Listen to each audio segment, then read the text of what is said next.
Too many things to do. Yo, good morning. Hello, everybody. Welcome to another Saturday edition of Code Noobs, our beautiful live stream. I'm here with my good friends, Randall and Danny. And as you can hear, I'm a little sick today, so bear with me. Super late to getting on this call today. So, because I'm just taking care of myself a little bit, but I hope everyone's doing well. Um, it is Before we Saturday. get started, Oh, okay. Go ahead. before we get started, now the title for actually, I think I may have given it away what the topic actually is, but in the title it says you need this one skill. Can you Hmm. guess down in the comments, anyone watching live, watching afterwards, what do you think the one skill that developers need is the most important skill that developers need? JavaScript. Yeah, clearly. Clearly. Next.js. What are you Yeah, Yeah, talking right? about? Yeah, it's the but next skill. seriously, what do you think is the most important skill for developers today? Something that will let you stand out from the crowd and get you hired ASAP. Let us Mm, know down below. yeah, very good.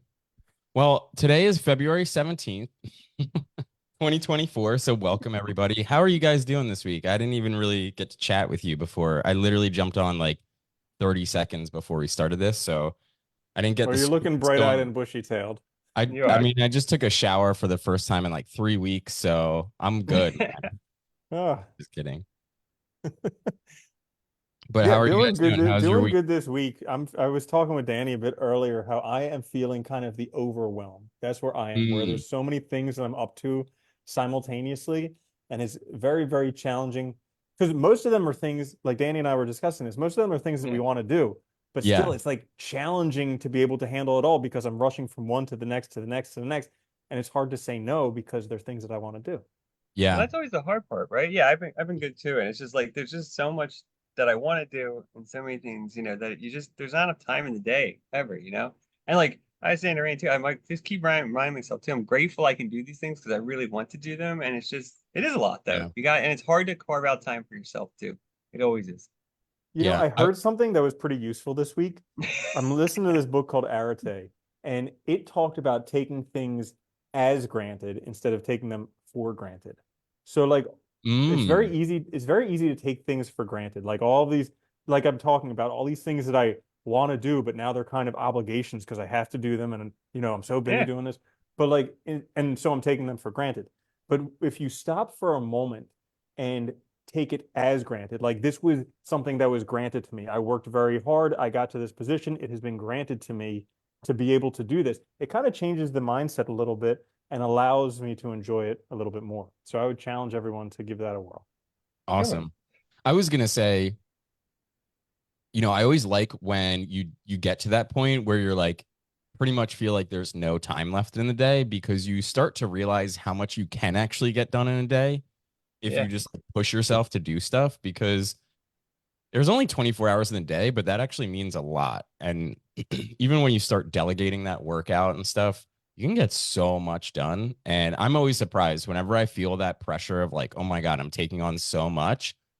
Then, like, after a little bit, it sort of starts to ease because your body becomes comfortable with all of that pressure and, uh, trying to handle all these different tasks. I find it actually very difficult too, just to like manage multiple different things that aren't related, like coding and working with other people and doing like different projects, housework, kids, like things like that, because you have to switch your mind like so quickly between different tasks. So it's fun though. It's a good challenge. So Yeah.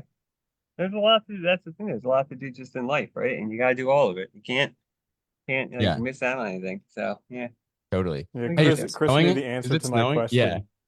Is it snowing up Yeah, there, Danny? yeah. We woke up to like 4 inches of snow, so I was Yeah, outside with I the heard dogs there. this morning. It was awesome. Nice. Very cool. They love It it. could snow a little bit for like the first like 30 minutes after it snows, and then after that, I'm good. Yeah, pretty much. We Anyway, got Chris, like yeah, 2/3 of yeah, sorry, go ahead. We're good. Yeah, I was gonna say Chris okay. has it. Chris wrote in the description soft skills. So what does soft skills mean? What It's are not what you're soft It's thinking, skills? Randall. It's not what you're thinking. Yeah, no. Right? So yeah, I mean, make the distinction easily, right? Hard skills are like things you learn that are, for a specific task, like learning specific coding languages, frameworks, right? Soft skills are all those other skills for interpersonal stuff and for working with Mm, others and for just being a person, right? And yeah. these can be, they're broad sometimes. I think a lot of times like emotional intelligence is lumped in there now. Yeah. Communication, problem solving, all of these count within that larger umbrella of soft skills. Okay, but Yeah. these skills, even though there's a varied number of them, they are super important. And here's the cool Oh thing, my God, yeah. especially if you're getting into coding later in life, because you probably have had to develop some of these. Like if you've ever worked in customer service or, some type of retail job, you've probably had to develop a little bit of this. And this is something that you can actually bring to development that a lot of people don't have. Because Yeah. just this past week at the office where I go to do some work, there was a guy, typical tech genius, but he smelt so ripe that from 20 feet away, I had to stop working that day and just go home. And that's Wow. like, Yeah. I mean, it's something that's like Yeah. that's That's why I showered that's this it. working Yeah, on Yeah. the he's an amazing developer, but that is something that's part of soft skills, taking a totally. shower. And yeah, and it's necessary because it will turn people off and people won't work with you. Yeah. Dude, when So I hygiene. It's I huge. remember I mentioned this before, I think, but like when we first this is going way back, like when I was applying when we were in the coding boot camp, I got a couple of interviews just because like, and I had one woman actually say to me, she's like, "Wow, you can really communicate well." She's like, most of the people I talk to like for interviews to like vet them, she's like, they can't, like they're so bad at communicating anything, and it's like Yeah. you're like pulling teeth to get information out of them, you know? So I think it's huge, dude, and it can set you apart because no matter what job you're doing, you have to work with others. Like if you're gonna Yeah. get hired by somebody, you're working, or even if you're doing freelance as a developer, you need to talk to clients. You need to interact with people, and that's where the soft skills are crucial, and it sets you apart because you can't do anything without them. Like yeah, you might be like you might be a brilliant coder, and you might do well just because of your skills alone, but it's still gonna limit you if you don't have those soft skills too. Yeah, I totally hear that. I mean, I've heard that comment before too. And I think this actually goes back a little bit to our live stream last week about how to land your first job is that companies don't hire resumes. They don't hire JavaScript. They hire people, and people need to be able to work with other people, right? They need to rely on the fact that you can collaborate with other teammates and communicate effectively, right? Not just communicate, but effectively figure out how to say what you need to say. And also, I think one of the biggest things that people forget about communication is that it's about listening more than talking, Yeah, right? Like communication sounds like it's just me talking to you, but it's actually like I would say 80% listening. Like, how are you listening to other people? Are you actually hearing what they're saying? Or are you just waiting for time to jump in there and tell them your thoughts? And so, yeah, I would agree with you. Communication is huge. What was no, and that? that's I yeah, just right. I missed what you said said. listening. No, listening is huge, dude. Like, yeah, if you don't listen, you can't even be part of the conversation. And I think if anybody like is, questioning us, think about this too. Anytime you do an interview, you get to that final round when you meet like the team, you Yeah. know, they're interviewing, and all the people they're interviewing at that time with you, they're all totally competent and could do the job. Any one of you could. They're Yeah. looking to see who fits best with the team. I mean, that's what they're really interested in because Yeah. any of the people that they're interviewing by that point have the skills. Now it's a question of who fits best with us to work with us. Yeah. I mean, I had a conversation with someone in the group earlier today, or not today, this week about that a little bit. And he had a question. He was like, I've learned some .NET and like some back end technology, and I'm thinking about learning React because I think it'll help me find more jobs. And I think that's a common thing is that people think they need to collect these like skills, these hard skills, which is like learning different technologies. And actually, that doesn't work to your benefit, right? You actually make yourself look like a weaker developer because you have like a little bit of experience in a lot of different things. Whereas like focusing on one thing, but then also having that human aspect on point matters a lot. Go ahead, Yeah. Rand. And I would love to add to what you're saying because I think what you're saying is Yeah. gold. Is so like when we started with our boot camp development journey, Yeah. we learned every technology. And Under the sun. my thought at the time was I have to be good at all of these. And this is also what Mhm. they were telling us is like, you want to Yeah. list all these things on your resume. Make sure you Yeah. know a little bit about all these things. And I thought that was important. And that was way overwhelming, like too Yeah. much, because I was like, there's no way I could possibly know all of this stuff. And then as I've developed, I've kind of seen that, you know what? You don't need to know all that stuff. You really just need Yeah. to know your thing. And from knowing that thing, you become confident in that. And then you can take the soft skills, the Yeah. networking, the people that you meet. And when they talk to you, automatically you're somebody who knows about it and you're confident and they're going to want to work with you. No, I Yeah. think to your point too, and I think I felt the same way when we were doing that. And it's such a stupid approach because the reality is too, like they're all the languages and frameworks are similar. They work on the same hardware. So if you know one really well, you can transition to another very relatively easily. So it's more important to get really familiar and comfortable with one than to do a bunch because then you actually have the skills to then, you know, transition or leverage that against something else if you need to feature as well. Yeah. I would also say that that idea has changed probably over the past 5 to 10 years because things have changed in development a lot recently. There's been a lot of layoffs in big tech companies. But then also with just like the advent of AI, pretty much anyone can be a decent developer, like a qualified junior developer with the assistance of AI, and the market is also flooded with tons of like qualified developers. So it's not so much about the languages you know anymore. It's more about like the people you know, right? I've gotten more work from just the Yeah. people that I know who are like, hey, you like kick ass at making great UIs. So let me hire you or recommend you. And like literally have made tons of money off of just knowing people, right? Not know they never ask me like, do you know this or that? They just assume No. that I do because they've seen my work and they trust me, you know? Yeah. Yeah, I love what you said there because everybody's looking at these layoffs at like Facebook, Google, Twitter, Yeah. all of these. And it's not like these were people who were doing critical work who got laid off. No. No. The companies were bloated to begin with. So there were people who didn't need to be there.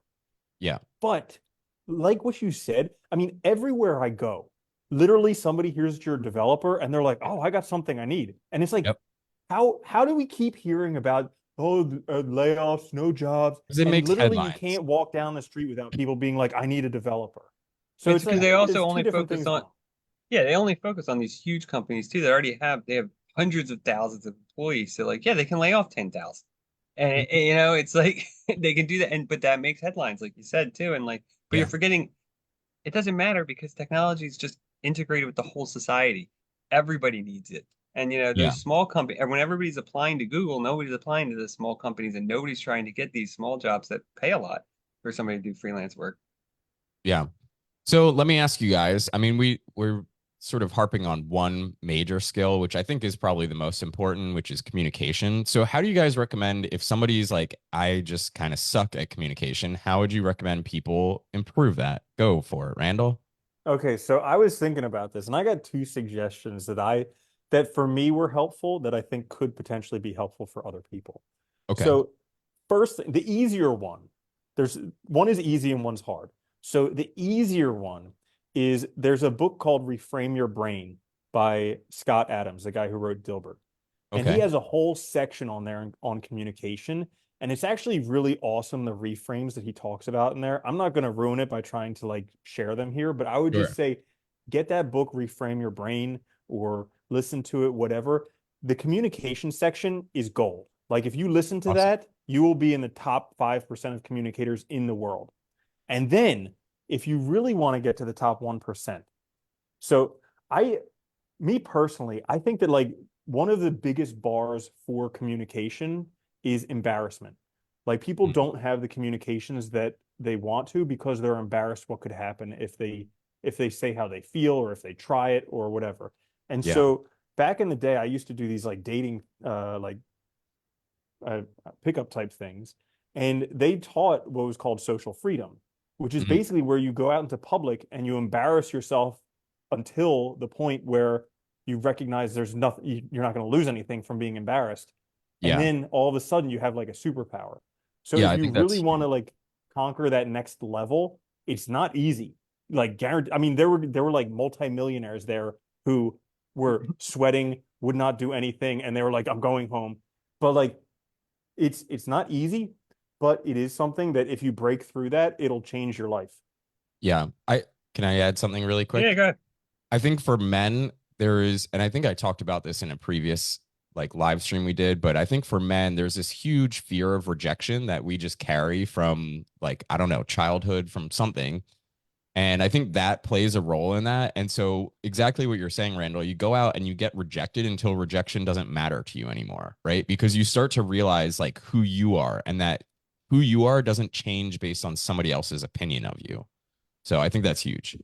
No, it is a good one. And like, you know, it's helpful to keep in mind too, I think that like we in our imagination we make things so much worse than the reality of the situation is. Yeah. Like, think about it. When do you remember, can you remember when somebody fell or did something where they were embarrassed when you were there? Probably not, because we forget about it, like instantly. It's the Yeah. person that it happened to that remembers it and makes it out to be something more than it is. So keeping that in mind is also helpful that people just aren't paying that much attention to you. You're not Yeah. that important, you know? Yeah. I would I would like to recommend too for communication. I think a good method that I is just starting conversations with strangers, listening and only responding to what they've said. So Mm. only moving the conversation forward based on what they've actually said, not adding anything your own. That's a really helpful way to practice listening and practice engaging in conversation by listening. Yeah, absolutely. I agree with that, Danny. I think that's a really good one, is just go out and make it a mission to talk to three strangers a day, right? Yeah. And just talk to them about random stuff that they want to talk about and be interested Yeah, in what talk to them they have about to them. say. Yeah, exactly. Because people love talking about themselves, but it's very difficult. Like Yeah. we ourselves love talking about ourselves. So it is difficult to listen to other people sometimes. Hmm. Go ahead. And I've I would heard, like to, I've, oh, yeah, go for it, You Dan. I was guys gonna add listen, another, listen, you guys listen to yeah, each other. shut up and listen. Listen to me. What? I What? I think I wanted to mention a Frank. related skill too, though, that I think is critical, and especially when you're talking about like communicating with others with the jobs, is your written communication too. I think people Mm, overlook this a lot, and I see it all the time. Like if you're writing an email, craft a good email that's clear and it says what you want, written correctly. yeah. I mean, all this is important. Keep it formal until you get responses several times. Don't just do it don't treat it like a text. Like just these kind of things you can practice easily too, just by, write your message out, edit it a couple times before you hit send. I mean, it's easy to do, but it can improve how you look so much to others, when they look at that.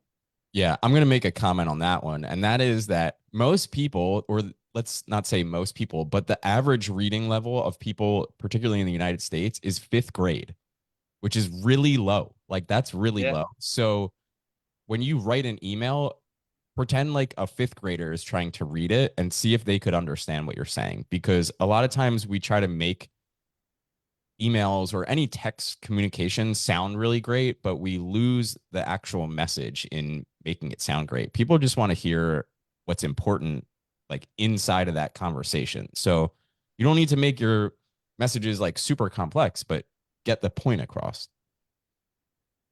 Mhm. Another good one too is just problem solving and framing problems.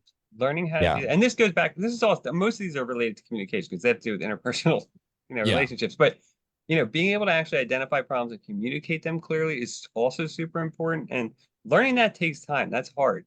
That also relates to asking questions and learning how to ask questions and the right questions.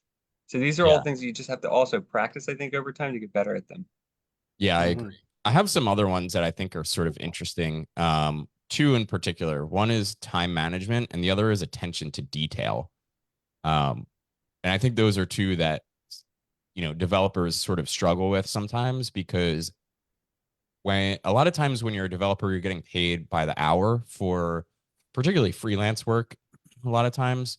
But even if you're working at a job, you're getting paid hourly pretty much. You're there for 8 hours a day, and they want to see that you're Yeah. getting a lot done in that time. So how are people actually managing their time, right? Like what are you focused on? What distractions do you have? Because I think that one's huge. Like, it's very easy to start coding and then like click over to Facebook and then start scrolling for an hour and a half and then be like, oh crap, I forgot I was actually coding. So what do you guys suggest in terms of time management? How do you guys, uh, how would you recommend improving that skill? Side. Oh, I always think habits are good. I Yeah. don't know. Let's go. I think habits are good, like starting to, structure your day a little bit and do it slowly. So Mm, like, do a 5-minute writing session in the morning. Set a time to code for half an hour and just start building that into your day and realize that you can do it. It's, you can definitely build these habits very easily and routines over time. And that's a great way to build time management in because you learn that you can do these things for this set time and focus on it without being distracted. Yeah. One of the ones Mhm. that we've talked about before is like the Pomodoro timer. Hmm.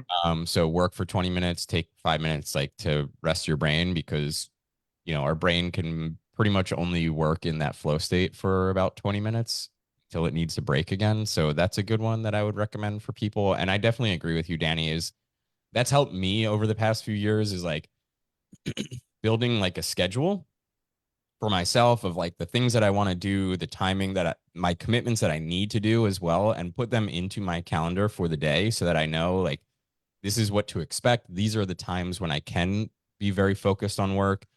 And I would also say this is sort of unrelated to time management a little bit, but I always like to put in breaks, like time to walk outside, time for exercise, times for things that aren't directly related to coding because it helps you actually focus on coding when you can get your mind off of it as well.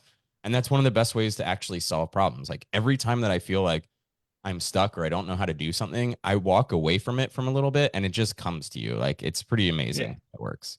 You Mhm. Got clear your head something? though. Yeah. Yeah, Yeah. that's a great one, getting outside. I also think that people should address bad habits that they have.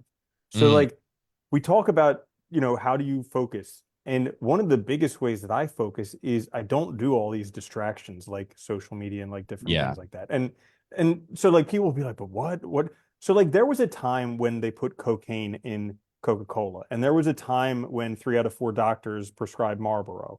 And Yeah. so and like there is a time right now where people don't realize how terrible social media is for you. Or they think, well, it's bad, but it's not that bad. But there has not been a single study where it improves your life at all. It Yeah. I'm gonna destroys your mental health, it destroys your relationships. Having a phone out at any time destroys any connection you have with people. So, like, yeah. all of these things are really, really terrible for people. And it's worthwhile looking at your own life because, like, we love to just put things in little compartments and be like, well, if I can just do time management here with programming, and then the rest of my life will be a cluster F, that'll be fine. But it's not. Like you need to really take care of the whole picture, and then, you know, Yeah. once you get the puzzle right, the man I gets would right. I would like to group the news into that as well Oh, because so totally. many people are obsessed with the news and 99% of news articles and news headlines don't apply to you at all. They just are there to get your attention because at the end of the day, those are businesses. Social media and the news, they're a business designed to get your attention so they can sell you shit.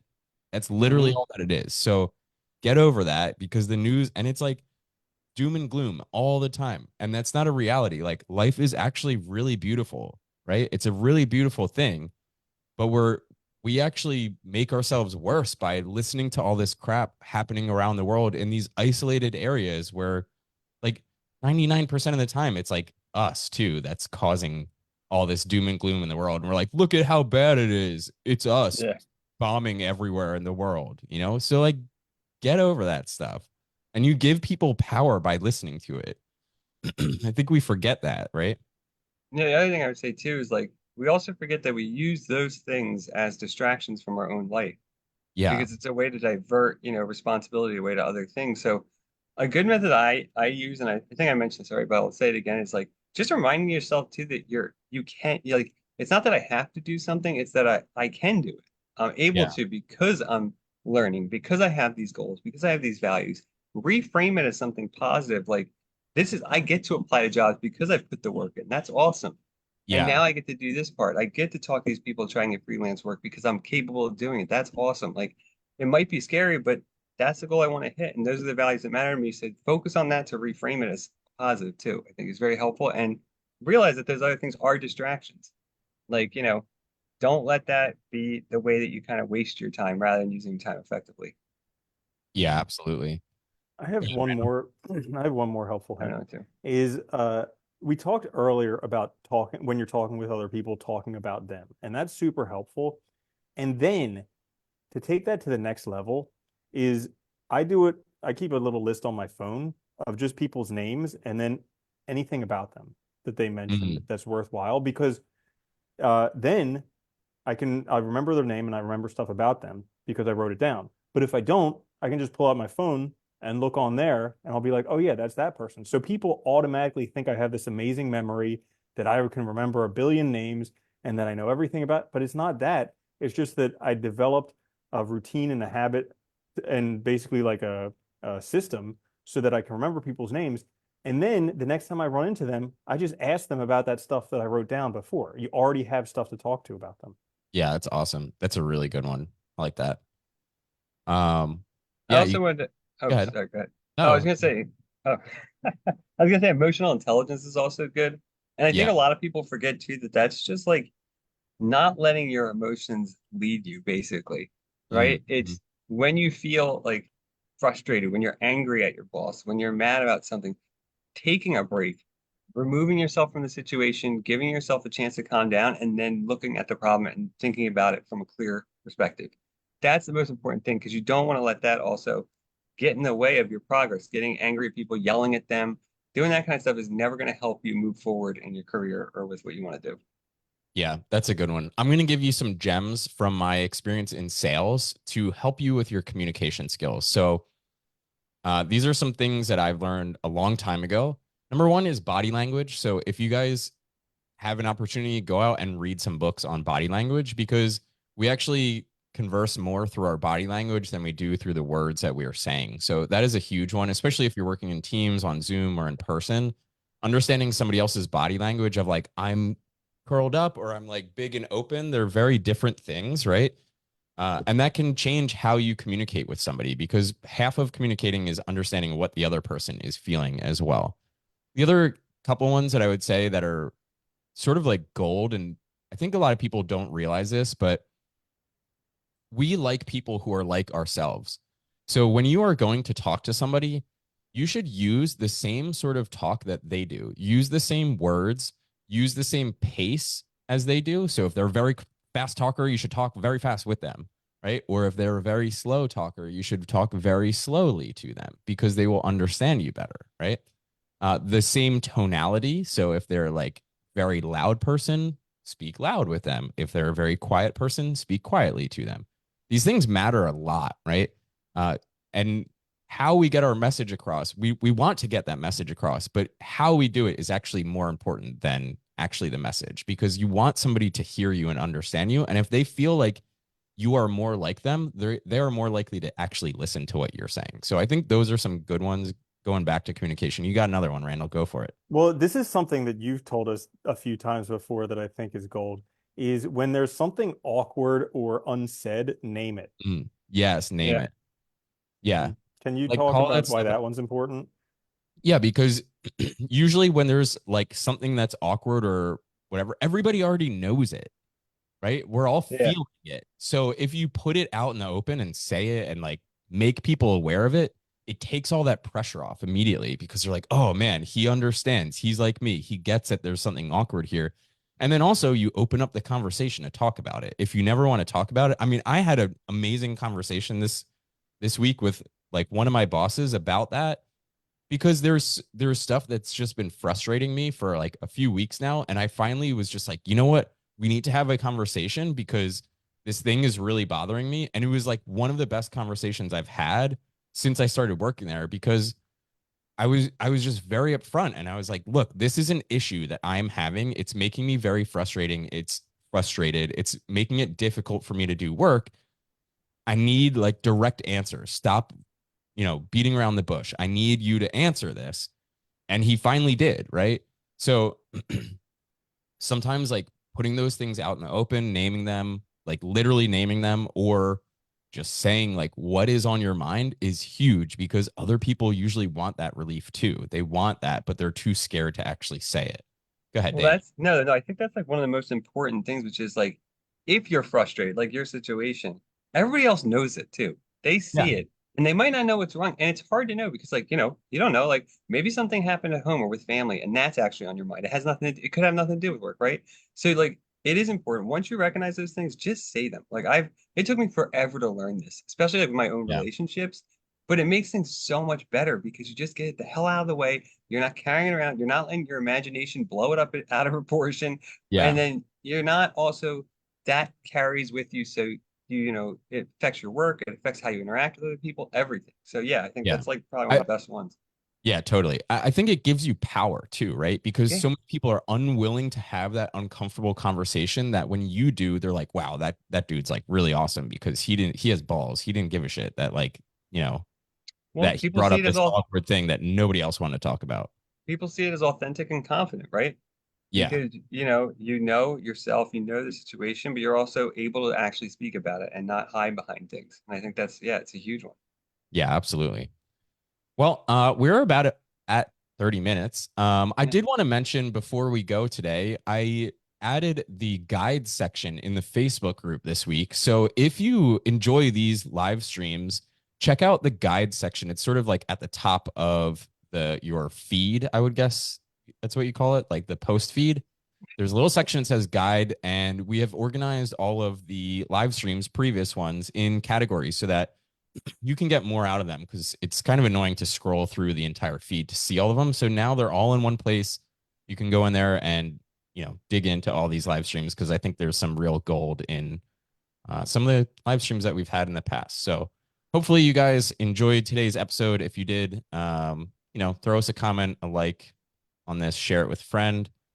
And with that, do you guys have any parting thoughts, Randall? Yeah, and before everyone goes, if you're tired of going at this coding thing alone and you want some experienced mentors to go through it with you, not only that, but help you get hired as a developer this year, check out our group mentoring at codenoobs.io/mentoring Yeah. and join now because guess what?